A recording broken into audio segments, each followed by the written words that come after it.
Hello everyone, today we are going to learn basic CorelCAD tutorials how to use Polygon Command.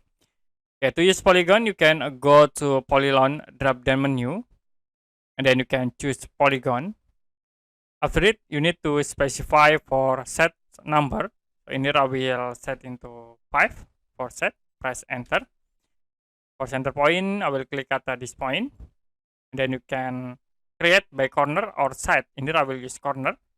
Now we create center point from corner. I will move to the top with length into 5 and press enter.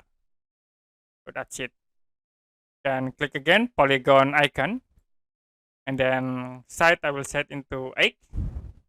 Enter.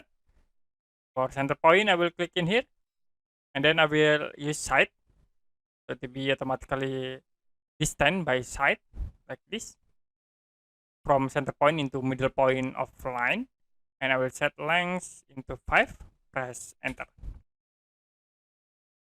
Okay, that's it for basic CorelCAD tutorial how to use Polygon Command. And if you have any question about this tutorial, you can comment below this video.